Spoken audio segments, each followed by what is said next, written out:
আল্লাহ রাব্বুল আলামিন বলেন ইয়াউমা ইয়াফিরুল মারউ মিন আখিহি ওয়া উম্মিহি ওয়া আবিহি ওয়া সাহিবাতিহি ওয়া বানি। আমি আল্লাহ ওই কিয়ামতের দিন ইয়াউমা ইয়াফিরু উযকুর একটা শব্দ মাহযুব আছে, স্মরণ করুন ওই দিন যেদিন ভাই ভাইয়ের পরিচয় দিবে না, ছেলে সন্তানের পরিচয় দিবে না, বাবা সন্তানের পরিচয় দিবে না, সন্তান বাবার পরিচয় দিবে না। ওই দিনের কথা স্মরণ করো, দুনিয়ার মধ্যে বাস্তব যার প্রমাণ, ঠিক কিনা? এরপরে আল্লাহ বলেন ওই মানুষটা নিকৃষ্ট হয়ে যায়। ওই মানুষটা জন বয়সে যেমন দাঁড়ায় নামাজ পড়তে পারতো, কিন্তু বৃদ্ধ হওয়ার কারণে সে ইবাদতও করতে পারে না। আগে জন অবস্থায় সে রোজা রাখতে পারতো, কিন্তু বৃদ্ধ হওয়ার কারণে সে রোজাও রাখতে পারে না, ঠিক কিনা? এবার আল্লাহ বলেন ওই ব্যক্তি আমার কখন ওই ব্যক্তি আমার কাছে দামি, যখন এই ব্যক্তিটা কি হবে? দুই গুণের গুণান্বিত হবে। কয় গুণের গুণান্বিত হইব? এই দুই গুণের গুণান্বিত হবে, তাহলে ওই ব্যক্তিটা হলো আমার কাছে সবচেয়ে দামি। এবার আমরা জানার দরকার আছে না দুই গুণ কি? এক নাম্বার হলো আল্লাহ রাব্বুল আলামিন বলেন ইল্লাল্লাযীনা আমানু ওয়া আমিলুস সালিহাত। আল্লাহ রাব্বুল আলামিন বলেন যেই ব্যক্তি প্রকৃতপক্ষে ঈমানদার, যেই ব্যক্তি নেক কাজ করবে, এই দুই ধরনের ব্যক্তি হলো আমাদের কাছে দামি, আমার আল্লাহর কাছে দামি।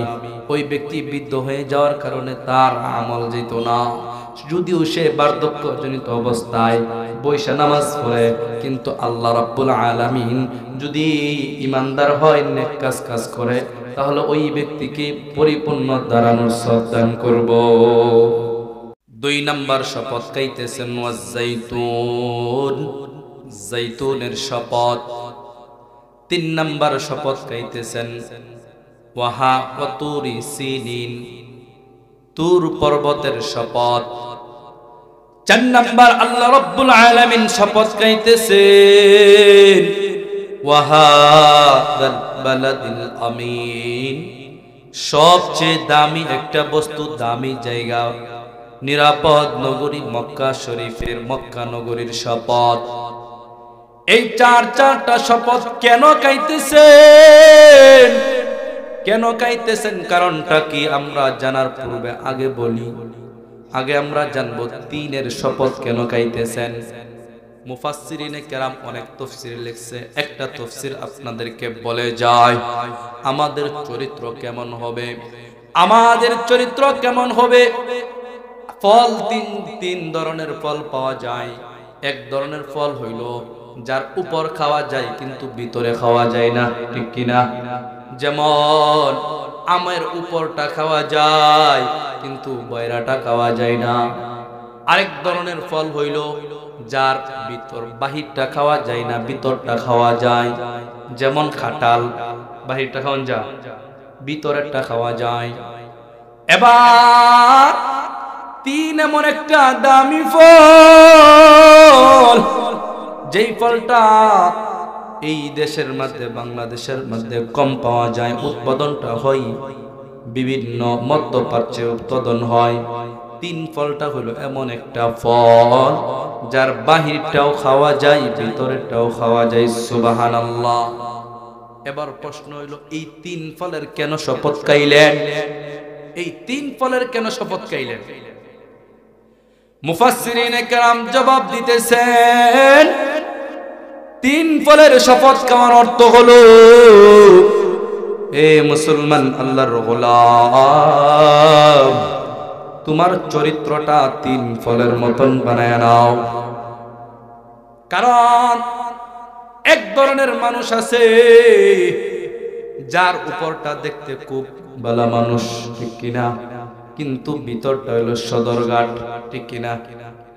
এমন সব মানুষ, ওই সমস্ত মানুষকে বলতেছে আল্লাহ বলতেছেন ও উম্মতে, ও মায়ের বান্দারা শোনো, তিন ফলের মতন তোমার চরিত্রটা করো। কারণ এক ধরনের ব্যক্তি আছে যারা কি করে উপরে দেখা যায় খুব ভালো মানুষ সর্দারি করে, কিন্তু তারে ছাড়াও বিচার হইতো না, আর তারে ছাড়া যদি বিচার হতো তাহলে বিচারটা আবার করণ লাগে, এমন আছে না নাই? দেখতে তার কাছে যাইবেন মধুর আর মধুর মতন আলাপ, ঠিক কিনা? এমন আদর্শ নেতা থেকে দূরে থাকা দরকার, ঠিক কিনা? আমাদের এমন চরিত্রবান নেতা যার কারণে দেখা যায় ক্ষমতা যাইলে গাই ভাগ্য যায়, ঠিক কিনা? ক্ষমতা যাইলে গাই আর মাটি দিয়া যাইতে পারে না, উড়াল দিয়া চলে যাইতে হয় কোথায়? দাদার দেশে। এই জন্য আমাদের চরিত্র করতে হবে তিন ফলের মতো। মুফাসসিরিনে কেরাম বলতেছেন, ও মুসলমান, আমাদের চরিত্র তিন ফলের মতন করতে হবে। তিন একটা দামি সম্পদ, এই তিন ফলটা খাইলে কি হয়? শুধু উপকার উপকার। যুবক ভাই, যদি তোমরা খাও তাহলে তোমাদের যৌবন শক্তি আল্লাহ বাড়ায় দেন, সুবহানাল্লাহ।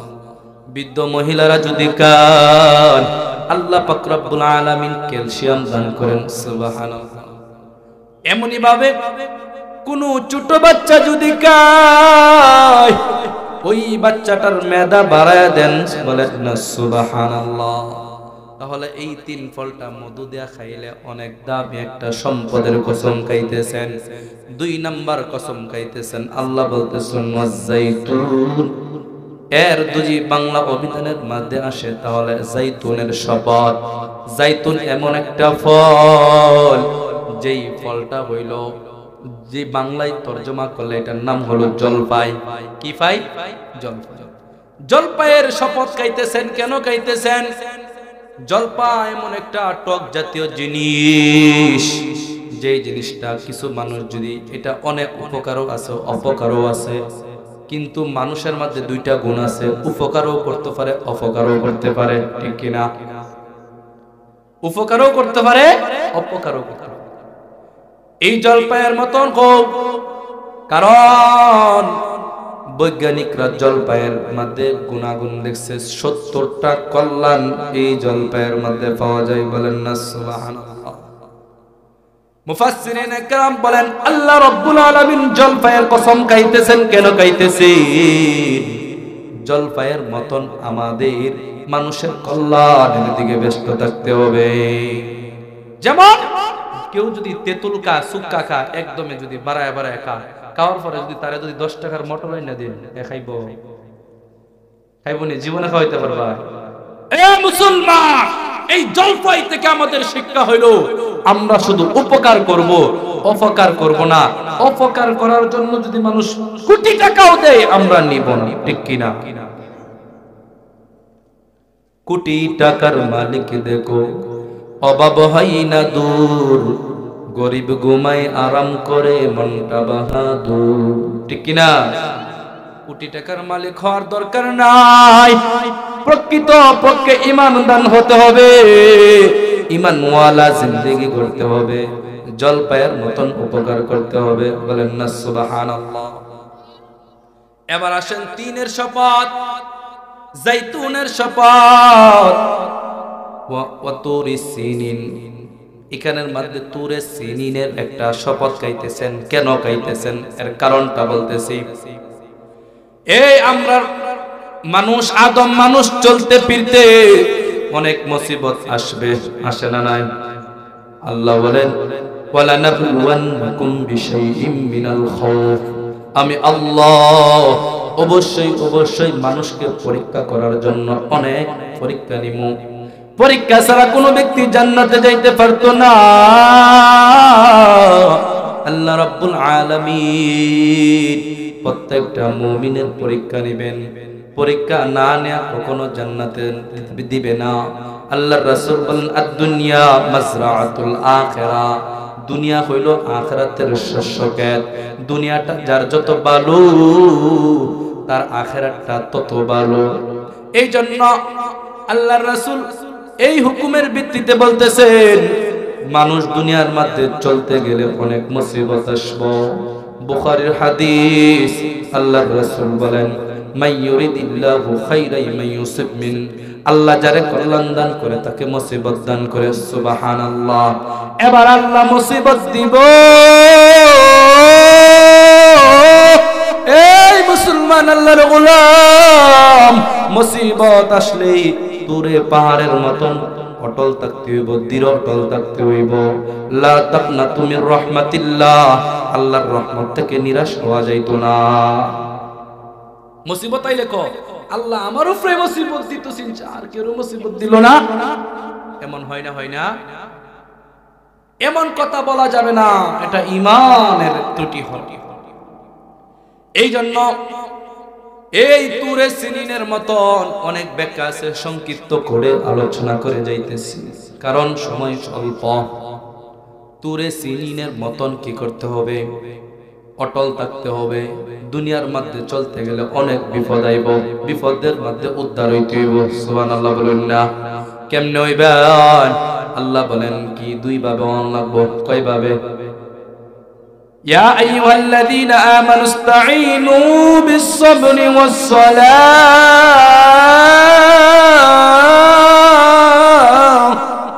আল্লাহ রাব্বুল আলামিন বলেন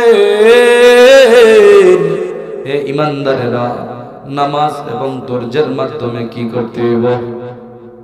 ঠিক থাকতে হইব। আর যারা সবর করব, আল্লাহ রাব্বুল আলামিন বলেন ওয়াবাশশিরিস সাবিরিন, ধৈর্যশীল যারা এদের জন্য সুসংবাদ। সুবহানাল্লাহ। এবার 4 নাম্বার শপথ কি? ওয়াহাদাল বালাদিল আমিন, মক্কা নগরীর শপথ। কেন খাইতেছে? এই মক্কা নগরীটা অনেক শান্তি।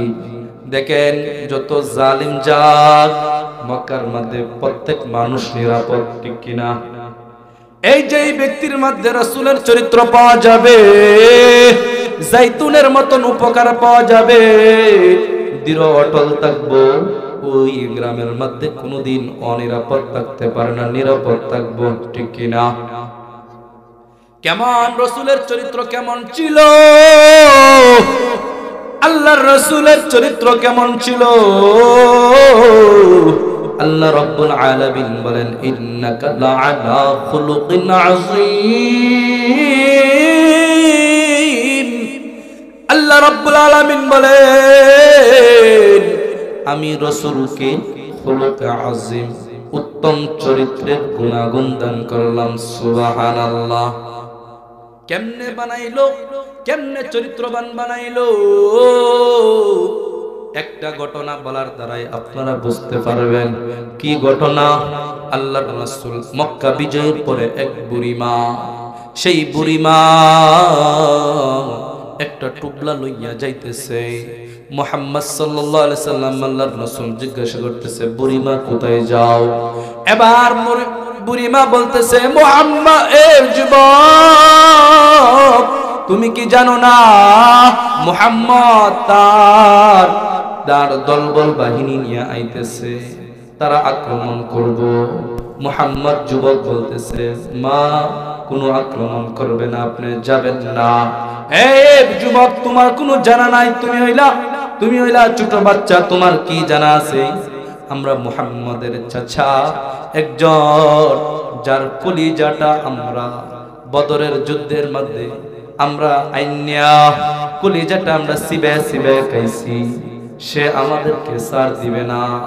বলতেছে না না, তার চাচার কলিজা সিবে খাওয়ার পরেও আপনাকে কিছু করবে না। ওই বুড়িমা বলতেছে, যুবক তুমি জানো যে ওই তার বাহিনী কেমন? তুমি তার বাহিনী সম্পর্কে তুমি জানো না। তুমি জানো এর বাহিনী যদি বলো ওই উহুদ পাহাড়টা যদি ওই উহুদ পাহাড়টা যদি বলো মক্কা থেকে মদিনায় নিয়ে যাইত, তারা এমন নবীর আশিক রাসূল ওই উহুদ পাহাড়টা পর্যন্ত সরায় নিবে। সুবহানাল্লাহ বলেন না? এবার বুড়িমাই কথা শোনার পরে এবার যুবক বলতেছে, রাসূল বলতেছেন কোথায় যাইবে? বলতেছে একটা গুহার কোণারেই যে আশ্রয় নিব। এইভাবে যাইতে যাইতে গল্প করতেছে, আর তখন বলতেছে, বুড়িমা আপনার যে টুকরাটা আছে, যে বোঝাটা আছে আমার কাছে দিয়া দেন, আমি নিয়ে যাইমু। এবার যুবকের কাছে দিকে তাকায় দেখে এই যুবকটা কোনো দুকাবাজ হতে পারে না। এই যুবকটার চেহারা দেখে বোঝা যায় সে একজন আদর্শবান যুবক, খুলুকে আজিম, উত্তম চরিত্রের যুবক। সুতরাং ওই যুবকটা কখনো খারাপ হইতে পারে না। এবার বুড়িমা তার গাট্টিটা ওই যুবকের কাছে দিল। দেওয়ার পরে এইভাবে গল্প করতে করতে করতে করতে একটা গুহার মধ্যে গেল। বলতেছে এখানে কি করবেন? বলতেছে আমরা এখানে থাকবো। এবার রাসূল বলতেছেন তাহলে আপনি থাকেন আর আমি এখান থেকে চলে যাই। এর মধ্যে বুড়িমা এই কলারটার মধ্যে ধরছে, সুবহানাল্লাহ কইন, বলতেছে যুবক তুমি কত বড় নিষ্ঠুর, তুমি এত সময় পর্যন্ত আমার সাথে গল্প করে করে আমার সব পরিচয় তুমি নিয়ালি না, সব কিছুই জানলা, একটিবারও তুমি তোমার চরিত্র, তুমি তোমার নামটা একবার বললা না। এবার রাসূলের চোখ দিয়া কাঁদে আর কাঁদে আর বলতেছে বুড়িমা এতক্ষণ যাবৎ আপনি যার কথা বলতেছিলেন আমি হইলাম সেই যুবক মুহাম্মদ রাসূলুল্লাহ। এবার বুড়িমা তরতর কইরা কাঁপতাছে আর বলতেছে সত্যি তুমি যুবক? হ্যাঁ বলতেছে। বলতেছে আমি এতদিন যতদিন শুনছিলাম আজ মুহাম্মাদের চরিত্র দেখে বোঝা যায় না আমার গোত্রের লোকেরা, দুষ্ট লোকেরা সব সময় তোমার বিরুদ্ধে চক্রান্ত চলেই চলছে, করেই চলছে, আর বাস্তব আজকে দেখলাম মুহাম্মদ তুমি কেমন। সুবহানাল্লাহ বলেন। আমার নবী কেমন? ভিতরটা যেমন বাহিরটাও তেমন, তিন ফলের মতো। ওয়া ইন্নাকা লাআলা খুলুকিন আযীম, উত্তম চরিত্রবান আমার নবী। ও মুসলমান, সবাইকে উত্তম চরিত্রবান আদর্শওয়ালা এমন একজন নেতা মানতে হইব, ঠিক কিনা? কথা কই না? নেতা এমন মানতে হইব না যেই নেতা ফলায়া যায়, খাটাস, যেই নেতা ফলায়া যায় এই নেতার পিছনে আমরা দৌড়ব। আমি রাজনীতির কথা বলতেছি না, যদি চলে আসে কি করা। এবার এই চারটা কসম কেন খাইতেছেন মুফাসসিরিনে কেরাম দ্বিতীয়ত ব্যাখ্যার মধ্যে লিখতেছেন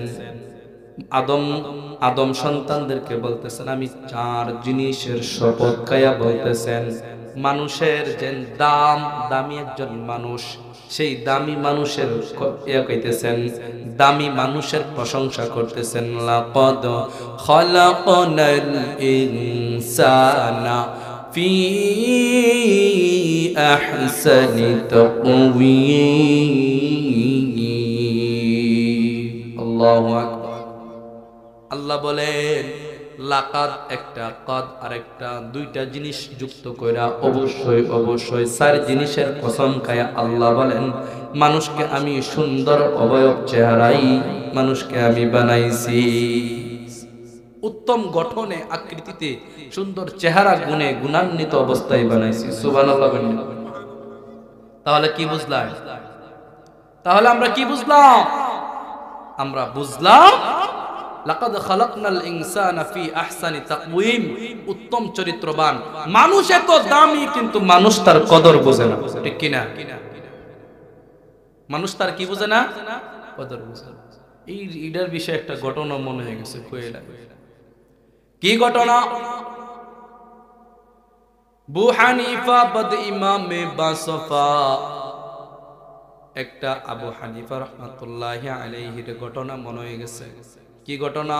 এক বুজুর্গ আলেম পীর সাহেব, উনি উনার স্ত্রীকে বলতেছে ও স্ত্রী তুমি চাঁদের চেয়েও সুন্দর, তুমি চাঁদের চেয়েও সুন্দর।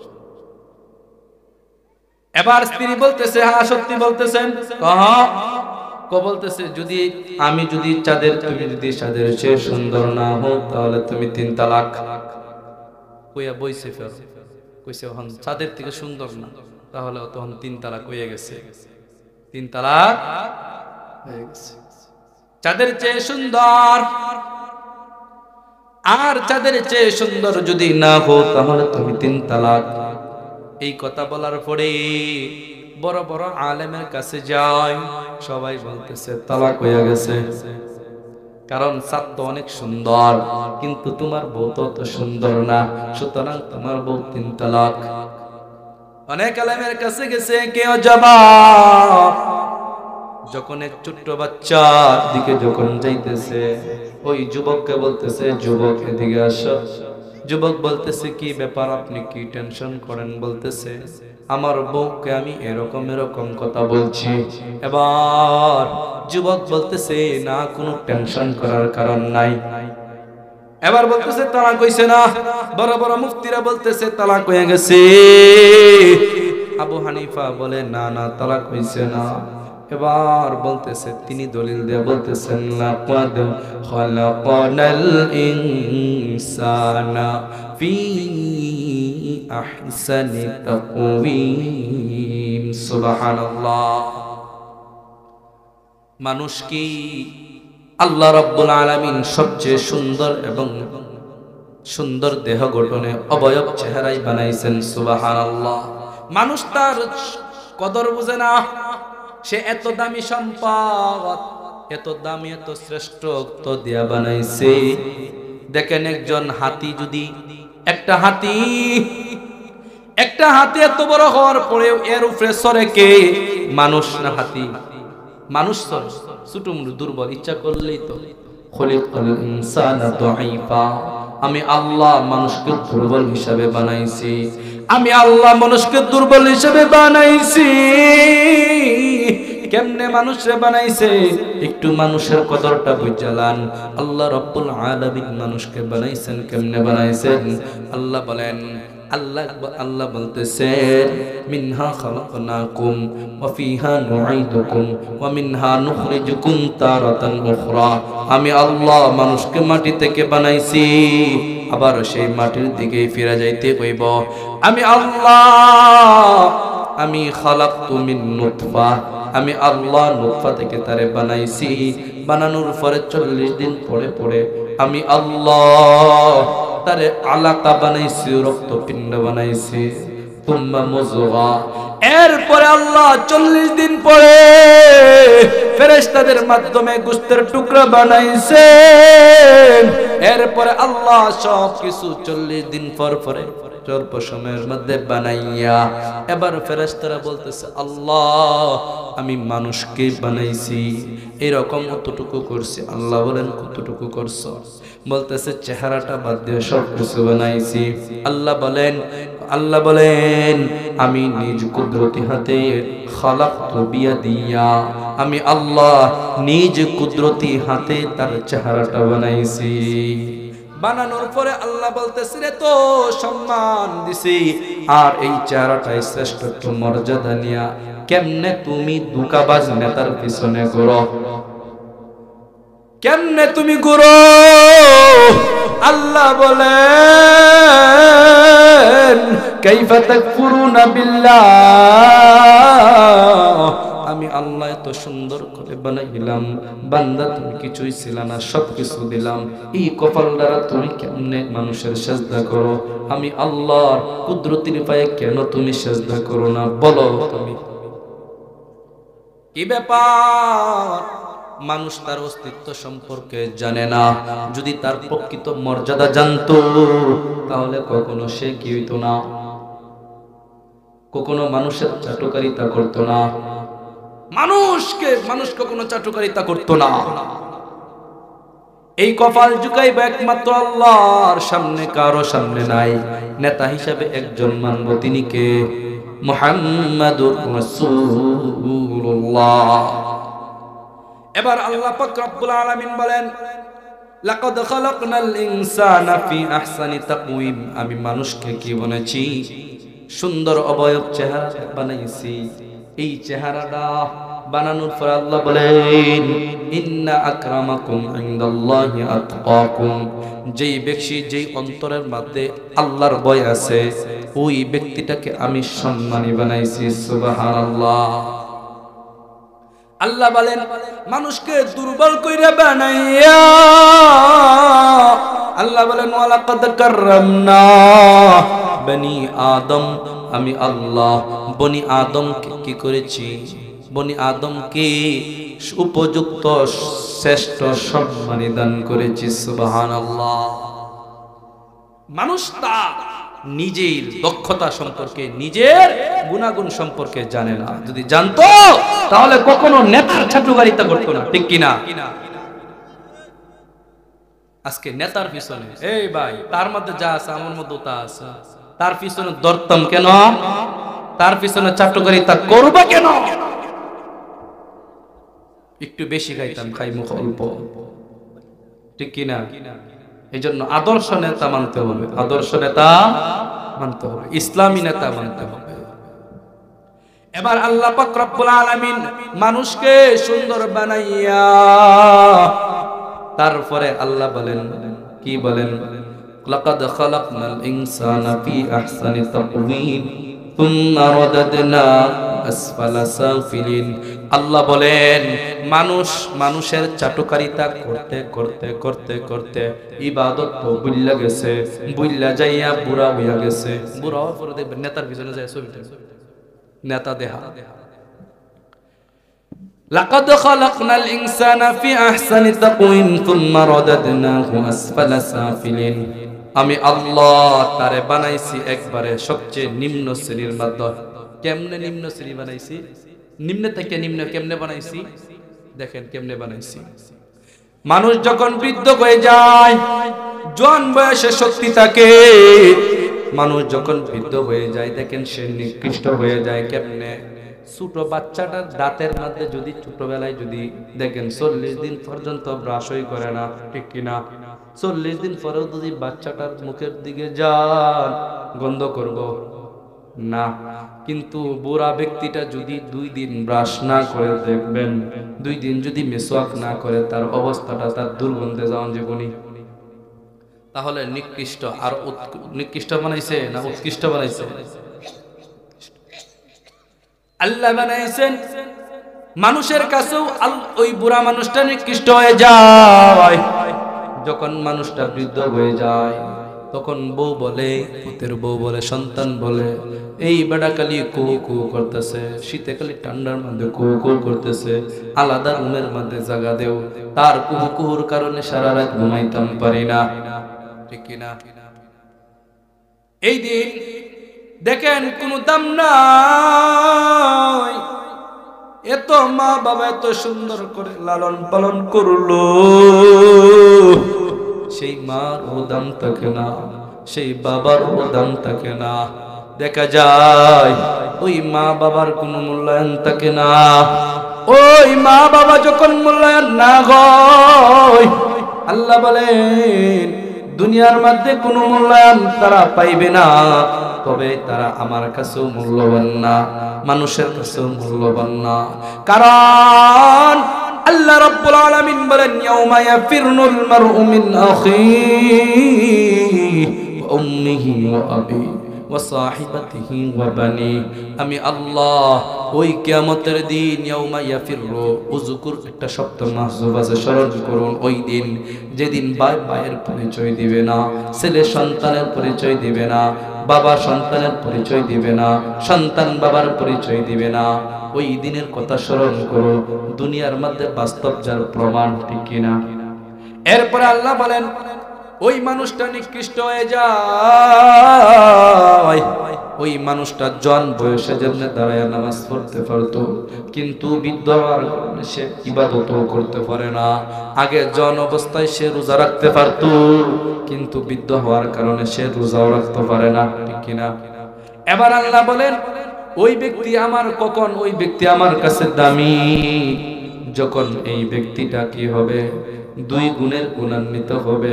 কয় গুণের গুণান্বিত হইব? এই 2 গুণের গুণান্বিত হবে, তাহলে ওই ব্যক্তিটা হলো আমার কাছে সবচেয়ে দামি। এবার আমরা জানার দরকার আছে না 2 গুণ কি?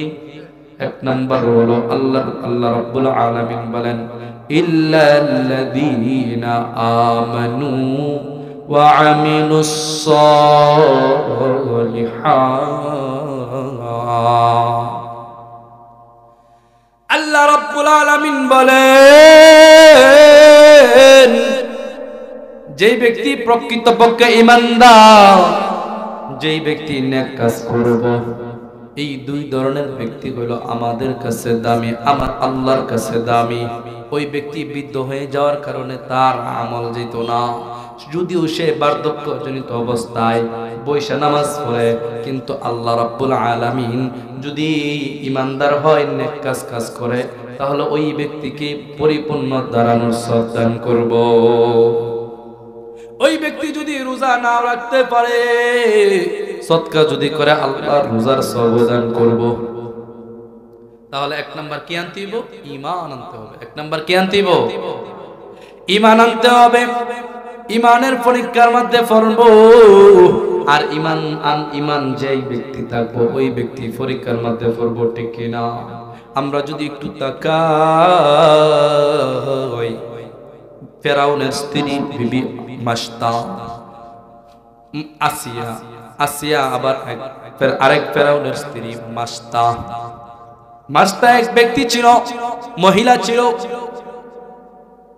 আল্লাহর রাসূল, এই ঘটনাটা মেরাজের ঘটনা, বুখারীর ঘটনা। আল্লাহর রাসূল বলেন, আমি হঠাৎ করে মেরাজে যাওয়ার সময় দেখলাম এক কবর কাছ থেকে কি আইতেছে, আতরের ঘ্রাণ আইতেছে, আতরের ঘ্রাণ আইতেছে।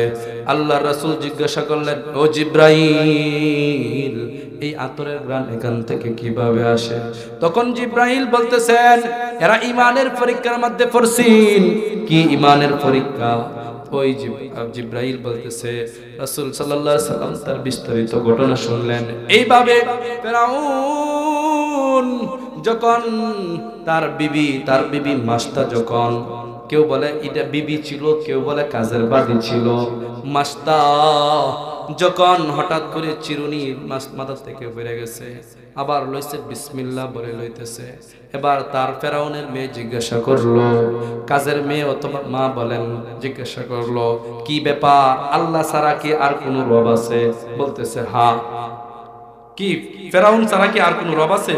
খালিকুল বারিউল মুসাউবিরুল গফফারুল কাহার আর রাজ্জাকুল ফাত্তাহুল আলিমুল কাবিদুল কাবিদুল الرزاق الفتاح العليم القابض الباسط الخافض الرافع المعز المذل السميع البصر الحكيم العدل اللطيف الخبير الحليم العظيم الغفور الشكور العليم الكريم الرقيب المجيب الواسع الحكيم الودود المجيد الباعث الشهيد الحق الوقيل القوي المتين ولي المحسن المبدي المعيد المحيي المميت الحي القيوم الواجد الماجد الواحد الأحد الصمد القادر المقتدر المقدم المؤخر الأول الآخر الظاهر الباطن الرؤوف ذو الجلال والإكرام المقسط الجامع الغني المغني الماني الضار النافع النور الهادي البديع الباقي الوارث الرشيد الصبور। এক একটা সিফাতের নাম যখন ওই মাস্তা মহিলা পরিচয় দিল, শুরু হইল ঈমানের পরীক্ষা। ঈমানের পরীক্ষা শুরু হয়ে গেছে। যখন তাকে তেলের মধ্যে ডালানো হইলো, তেলের মধ্যে যখন তার প্রথম মেয়েকে ডালানো হয়েছে, ঈমানের পরীক্ষা শুরু হয়ে গেছে। মেয়েকে পালানো হয়েছে। মেয়ে যখন পালানো হয়েছে, তখন আরেকটা সন্তান বাকি রয়েছে। এই সন্তানটারও যখন তেলের মধ্যে পালানো হয়েছে, তখন মা একটু কাঁদতেছে, বলতেছে, ফেরাউন বলছে, মনে করছে তার মনে হয় ঈমান ছেড়ে দিব। এবার ফেরাউন যখন বলতেছে, ও মাস্তা তুমি কি ঈমান ছেড়ে দিবা? তখন বলতেছে, না না, তাহলে তুমি কাঁদতেছো কেন? সে বলতেছে, হে ফেরাউন, আমি তো কাঁদতেছি সেই আল্লাহর ভয়ে, যে আল্লাহ আমাকে কি মাফ করছে কিনা আমি জানি না। এবার ফেরাউন বলতেছে, এবার তেল থেকে এই ছোট মেয়েটা আওয়াজ করে বলতেছে, উম্মি উম্মি উম্মি লা তাহজান, হে আম্মা আপনার কোনো টেনশন নাই, আপনার কোনো চিন্তা নাই, আপনি তেলের মধ্যে ঝাঁপ দিতে দেরি, জান্নাতের নিয়ামত পাইতে দেরি না। তাহলে কি বুঝলাম আমরা? ঈমানের পরীক্ষা ফরন লাগবে নি। তাহলে বলতেছে দুই শ্রেণীর ব্যক্তি। কি ওই দুই শ্রেণীর ব্যক্তি অপদস্থ না? এক নাম্বার হলো ইল্লাল্লাযীনা আমানু ওয়া আমিলুস সালিহাত, যারা ইমানদার এবং নেক কাজ করব, নেক কাজ বালা বেশি বেশি করে করব, কারণ নেক আমল যাইব। ইদা আরাদাল্লাহু বিআবদিন খাইরান ইস্তা'মালাহুল্লাহ। নেক কাজ কারা করতে পারে? যাদেরকে আল্লাহ রাব্বুল আলামিন ব্যবহার করে, মুহাব্বত করে। কারণ ইদা উদিআল মাইয়িতু ফি কবরি, যখন কোনো মানুষ, যখন মৃত কোনো লাশকে যখন কবরের মধ্যে রাখা হয়, তখন নেক আমল একটা আয়ে, কোরআন আয়ে, নামাজ আয়ে, রোজা আয়ে। আমরা নামাজ তখন যা আল কুরআন ইনদা রাসিহি, তখন কুরআন মাথার কিনারার মধ্যে আসে। ফেরেশতারা জিজ্ঞাসা করে, ওই মাথার তাকে যখন রব্বুক জিজ্ঞাসা করে তোমার রবকে, তখন ওই কুরআন বলে আসবা না। কে নিষেধ করলা? বলে আমি কুরআন।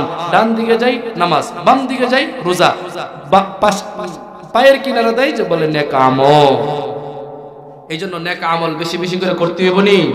তাহলে বলতেছে তার মধ্যে দুইটা গুণ পাওয়া যাবে, ইল্লাল্লাযীনা আমানু ওয়া আমিলুস সালিহাত। যে ব্যক্তি নেক কাজ করব এবং কি করব, ইমানদার, ইমান আনবো, নেক কাজ করব, তার বেলায় কি বলতেছেন? গায়রু মামনুন লা মাকতুব। তার আমল কি হইতো না, করতে তো নইতো না। তার আমল যেমনি ভাবে যুবক বয়সে তার আমল, যুবক বয়সে আমল করার কারণে যে তার যে পরিমাণ সওয়াব হইব, বৃদ্ধ হওয়ার কারণে আল্লাহ রাব্বুল আলামিন সেই পরিমাণ সওয়াব দান করব। সুবহানাল্লাহ। শর্ত কয়টা বলেন? শর্ত কয়টা? দুইটা। কি কি? ঈমান আনতে হবে, প্রকৃত ঈমানদার হইতে হইব। আর দুই নাম্বার কি? দুই নাম্বার কি? নেক কাজ করতে। যে ঈমান প্রয়োজনে জ্বলে উঠে না, যে ঈমান সত্য ন্যায়ের কথা বলে না, যে ঈমান বাস্তবে নাই, যে ঈমান অন্তরে নাই, মুখে শুধু ফাঁকা বলি, কি করে তারে বলো ঈমান বলি, কি করে তারে বলো ঈমান বলি। ঠিক কি না? এই জন্য আমাদের ঈমান আনতে হবে, প্রকৃত ঈমান আনতে হবে। ঠিক কি না? আমরা ঈমানদার না হই না, প্রকৃত ঈমানদার না হইয়া নেক কাজ না কইরা আমরা কবরের পথ যেন না দেখি। এই জন্য আমার তেলাওয়াতকৃত সূরার মধ্যে আল্লাহ রাব্বুল আলামিন চারটা শপথ কায়া বলতেছেন, মানুষের সম্মান মর্যাদা তুল্যা ধরছেন। তবে ওই মানুষটা যখন দুর্বল হয়ে যায় তখন আর দামি থাকে না। কিন্তু আল্লাহর কাছে দুই শ্রেণীর ব্যক্তিরা, দুইটা শর্ত যে ব্যক্তি থাকে, দুইটা শর্ত যার মধ্যে পাওয়া যায়, ওই ব্যক্তি বৃদ্ধ হওয়ার পরেও ওই ব্যক্তি দামি থাকে। সুবহানাল্লাহ। মনে থাকবো তো? ঈমান, ঈমান আসেনি। যদি গান বাজনা যদি হয় তাহলে বন্ধ করতে কয়জন পাওয়া যাবে? একজনও পাওয়া যেত, খালি হুজুরে পাওয়া যাবে না?